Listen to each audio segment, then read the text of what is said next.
24-এর বিচার যখন করা হয় তখন দেখবেন যে পরিকল্পিতভাবে এইটাকে সুইচ অফ করে দিয়ে 71-এ নিয়ে যায়।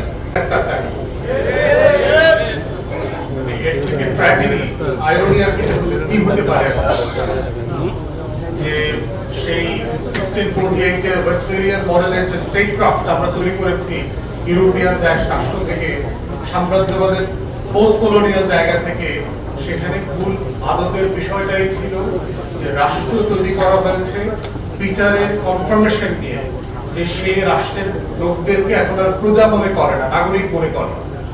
বিচার চাইতে হয় হলো প্রজাদের, নাগরিকদের বিচার চাইতে হয় না। তাই আজকে আমাদের কাছে ফান্ডামেন্টাল কোশ্চেন হচ্ছে যে রাষ্ট্রকে আমি রিপাবলিক বলছি, এটা আসলে রাষ্ট্র কিনা? যে রাষ্ট্রে আমরা বাসিন্দা, আমরা বাস করছি, এই রাষ্ট্রে আসলে এই রাষ্ট্র আমাদেরকে, সংবিধান আমাদেরকে নাগরিক সত্তা আকারে স্বীকৃতি দেয় কিনা?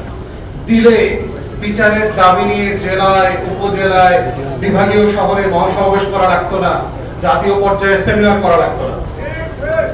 প্রবন্ধক তাজুল ভাই গুরুত্বপূর্ণ সবগুলো কথা বলে ফেলেছে। দেখেন, বিচার বলতে আমরা কি বোঝাচ্ছি? দুইটা জিনিস বোঝাচ্ছি। একটা হচ্ছে যারা ফৌজদারি অপরাধ করেছেন তাদের বিচার, এর ভিতরে রাজনৈতিক দলের, আওয়ামী লীগের বিভিন্ন দলের নেতা কর্মীরা আছে, এর ভিতরে প্রশাসনিক লোকজন আছে। আর দ্বিতীয়ত হচ্ছে আওয়ামী লীগের দল আকারে আমরা বিচার চাচ্ছি, দুইটা বিচার চাচ্ছি।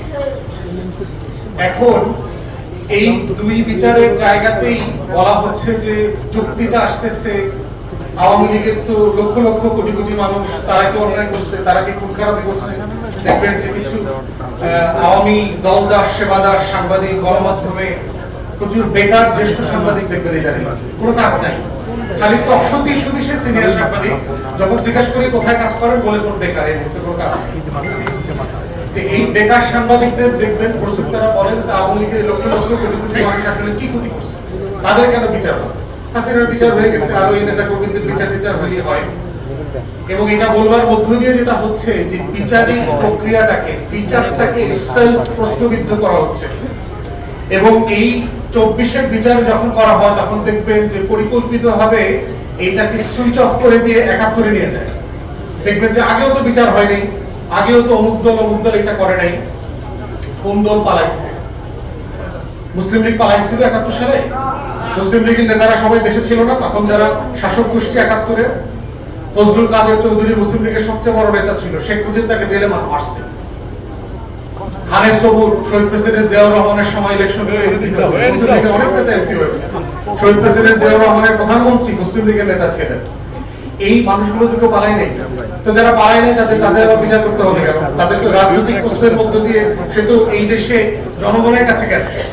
অতএব এই যে প্রশ্নগুলো, এই প্রশ্নগুলোকে আমাদের রিফিউট করতে হবে বিচারের যে সম্মতি তৈরি করার জায়গা থেকে, বারবার পরিকল্পিতভাবে।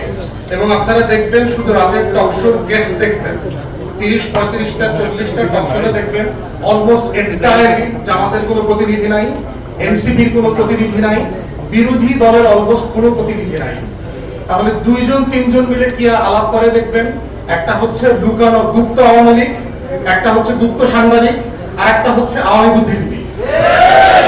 এই আমরা তোমরা মিলে মিলে দেখবেন টকশোতে গণমাধ্যমগুলো ব্যাপক মতামত তৈরি করতেছে আর এই বিচারিক প্রক্রিয়াটাকে কিভাবে প্রশ্নবিদ্ধ করা যায়, স্লো করা যায়, ইতিহাসের অন্য ঘটনার সঙ্গে ডাইলিউট করা যায়। তো এই জায়গাতে হচ্ছে বিচারিক প্রশ্নের ব্যাপারে আমরা বারবার গত 2 বছর অন্তর্বর্তীকালীন সরকারের সময় বলেছি, এখানে মাননীয় বিরোধী দলের নেতা আছেন, আমরা অনুরোধ করব যেটা আমরা বারবার বলেছি যে একটা কংগ্রেসের মডেলে গণশুনানির আয়োজন করেন, যে সংসদ